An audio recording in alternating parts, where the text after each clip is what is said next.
Bismillahirrahmanirrahim.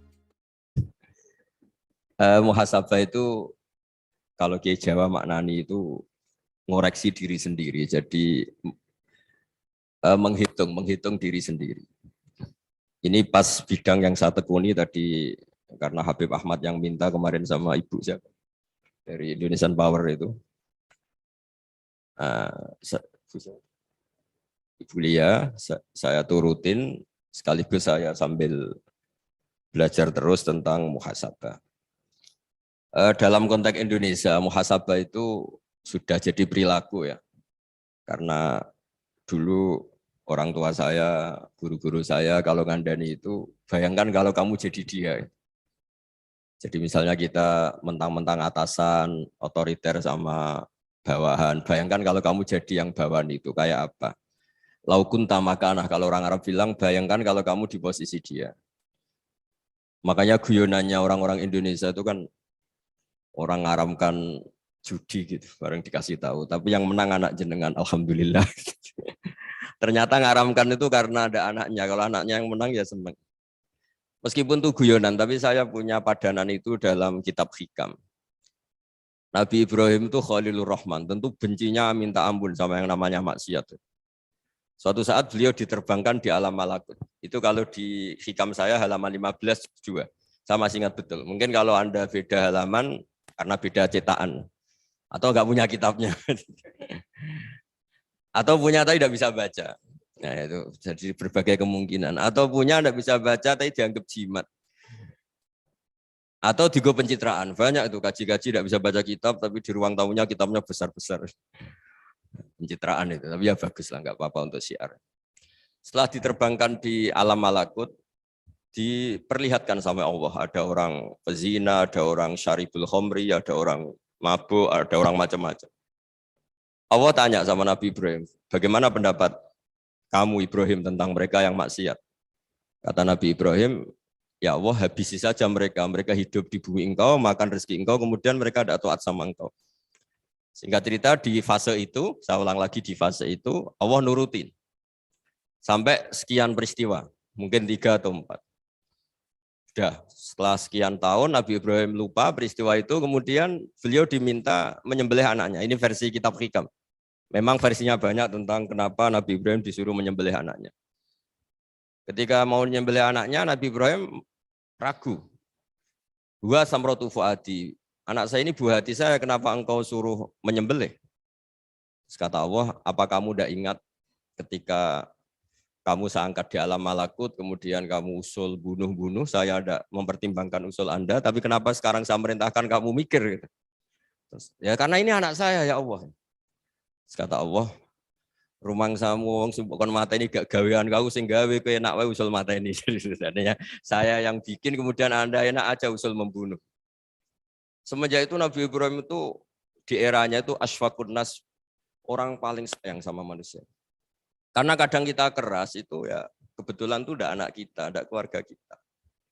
Cara orang Jawa itu kan gitu ya, kalau ada perempuan terus macak yang macam-macam pakai sepeda motor cowok terus wah itu luput suwo semoga-moga gini, tapi setelah dikasih tahu niku ponakane jenengan semoga-moga selamat. Jadi jangan-jangan kemarin ahli ma'asi itu kebetulan tuh tidak keluarga kita. Kalau keluarga kita yang pernah salah pada kita, semangat kita mintakan maaf. Jangan-jangan kita didikte hukum sosial gitu. Jadi orang yang salah kebetulan tuh orang yang menservis kita. Atau keluarga kita, atau orang dekat kita, jangan-jangan semangat kita mintakan ampun. Tapi kalau sama orang lain, kebetulan musuh kita semangatnya minta itu kena azab.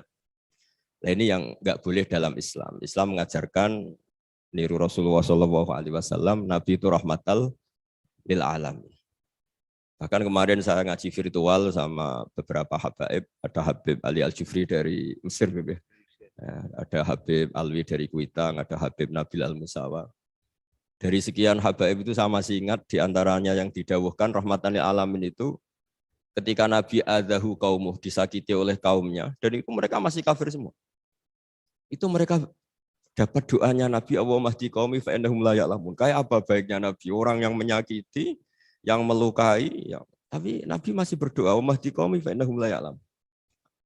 Sayyidina Umar dapat doanya Nabi itu ya khina kana kafiran, ketika masih kafir didoakan. Allahumma aisyal Islam bi Umar. Itu ketika masih kafir.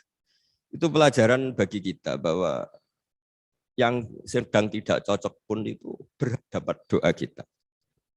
Ya doa supaya kondisi kita baik, hari tambah baik. Karena agama ini saya berkali-kali bilang limangka nayarjuwa wal yaumil akhir. Agama ini diperuntukkan bagi yang selalu punya harapan pada Allah Subhanahu wa taala.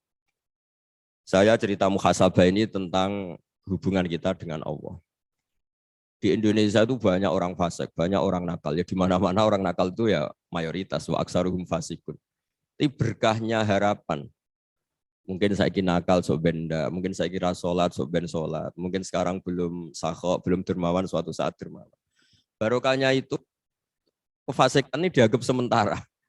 Sedang fasik, sedang tidak benar. Karena kiai-kiai kita, para guru-guru kita, para habaib utamanya itu mesti bilang semoga husnul khotimah. Nah barokahnya doa itu, semoga husnul khotimah itu menjadikan satu pola sosial. Yang sedang fasik ini masih diharapkan jadi lebih baik, jadi lebih baik. Sehingga kita tidak ngambil sikap ekstrim, yang ingin menghabisi atau ingin mengadili, tidak. Karena selalu kita punya harapan, Dan agama ini limangka nerjuwo hawal yom. Bayangkan dulu kalau yang nakal itu anak kamu. Pasti kamu nggak ingin kan langsung dapat azab, dapat apa. Padahal kita semua jadi tokoh ini abul kulli, bapak dari semuanya. Sehingga ketika Rasulullah SAW jalan-jalan kemudian melihat perempuan sedang menyalakan api. Kalau apinya mati ditiup, anaknya dijauhkan. Nanti kalau sudah jauh dari api, anaknya digendong lagi. Terus kata Rasulullah, matur ke semua sahabat, Aro'aitum anna hadih tarihatan waladaha alannar. Apa kamu berpendapat bahwa perempuan ini akan melemparkan anaknya ke neraka?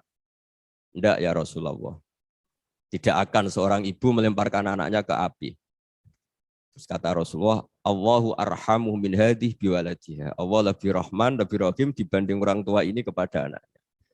Ini yang harus kita kenalkan terus, kita kampanyakan terus supaya orang hubungannya dengan Allah itu nyaman, asik.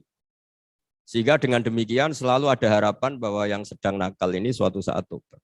Kita tidak boleh menghukumi pasti begini, pasti gini, itu tidak wilayah kita.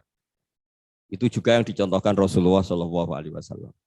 Secara lahir Nabi itu nggak berkenan sama Wahsy, karena Wahsy itu salahnya salah fatal karena membunuh ahabban nasi ila Rasulillah, yaitu membunuh Said Hamzah.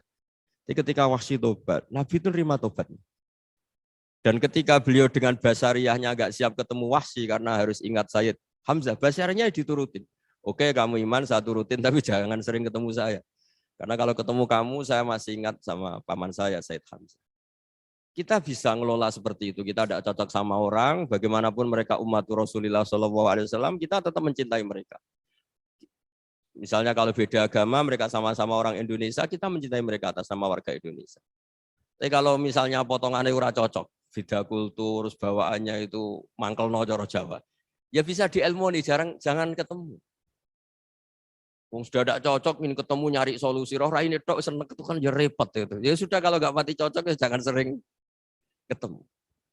Dan itu kita bisa memanage seperti itu tuh bisa. Saya berkali-kali cerita tentang Imam Syafi'i. Kalau dikasih tahu ya Imam Abu Abdillah, panggilannya Imam Syafi'i, tetangga Anda ini ternyata banyak yang nggak senang Anda. Jawabnya beliau senang. Ya bagus kalau nggak senang saya, ndak utang saya. Gara-gara saman seneng aku ngatur aku ini kan. Dan mungkin saman rasa seneng kan ya enak. Jadi hidup itu dianggap happy. Kalau seneng ya teman silaturahim, kalau nggak seneng ya nggak bakal utang gitu. Baru kayak seneng itu nggak ganggu. Gitu. Jadi dulu itu orang bisa ngelola seneng nggak seneng itu bisa. Karena ada kearifan hubungan dengan Allah Subhanahu wa taala. Hidupnya selesai karena masyhul bi dzikrillah. Mereka sibuk dengan Allah. Makanya kata ulama-ulama tasawuf, kamu jangan melihat manusia perilakunya, tapi kamu juga harus ingat yang gerakkan semua itu Allah Subhanahu wa taala. Dengan demikian kita faroh, kita senang. Makanya Nabi kalau ngutus Anas bin Malik kemudian enggak kesampaian yang diinginkan karena Anas main, ketika garwa-garwane Nabi agak tersinggung, Nabi andaikan Allah menghendaki yang saya inginkan kesampaian, pasti itu kesampaian. Jadi dianggap kegagalan Anas enggak manggil yang dituju Nabi itu ya kersane Allah ya enteng saja. Sayyidina Ali lebih parah lagi yang dialamin. Itu dalam beliau kalau dipanggil itu enggak cepet-cepet ke sana. Ketika ditanya, kenapa kamu tak panggil enggak cepat ke saya. Amin tu ukubatak. Karena aku tahu engkau orang baik. Orang baik itu pemaaf. Jadi makanya orang-orang soleh dulu itu bodoni itu. Makanya sekarang kalau ada orang bodoni itu mesti dibidik orang soleh. Kalau orang-orang soleh itu kakean husnudzon akhirnya sering dibodonin. Abdul bin Umar itu masyhur itu. Kalau ada budaknya sering sholat, sergap sholat itu dimerdekakan. Akhirnya enggak sholat pun pura-pura sholat. Akhirnya juga dimerdekakan. Ketika ditanya, kenapa engkau merdekakan? Padahal mereka sholatnya menipu engkau, kata pembisik-pembisik itu. Man khoda'ana lillah in khoda'na lah. Dia nipu atas nama Allah, berarti saat tertipu juga atas nama Allah. Enggak masalah dong, semuanya demi Allah Subhanahu wa ta'ala. Jadi ketika kita ketemu mensifati Allah Ta'ala itu ghafir.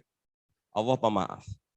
Jangan kamu enggak fair untuk diri kamu nyifati Allah ghafir, pada orang lain Allah kamu sifati syadidul iqab. Jadi Allah kamu atur, kayak MC tadi ngatur saya. Jadi Allah itu apa? Kalau pada saya ghafir, kalau pada musuh saya syadidul iqab. Itu enggak fair. Kalau Anda punya harapan kepada Allah karena Allah Rahman Rahim, Allah ghafir, sebenarnya Allah pada musuh kita ya bisa saja Allah ghafir, bisa saja Allah Rahman Rahim. Sehingga kita melihat orang lain yang kita tidak cocok itu ya enteng saja. Itu min ummati Rasulillah sing tanaluhu syafa'atu, tanaluhu sa'atu rahmati, tanaluhu fair. Jangan dengan kita kayak mesti dapat rahmat, jangan orang lain kayak Allah pasti syadidul iqab. Itu tidak boleh. Sehingga ketika ada orang Badui, singkat cerita orang Badui ini kencing di masjid. Semua sahabat membentak dia. Yang enggak bentak hanya Nabi tok. Saking mangkalnya orang ini karena semua sahabat bentak kecuali Nabi. Setelah dibenarin Nabi, terus Nabi nyuruh Sobbu ali dhanuban min ma'in. Setelah disucikan masjid itu, dia berdoa keras sekali. Allahumma arhamni wa Muhammadan wa la tarham ma'ana ahadan.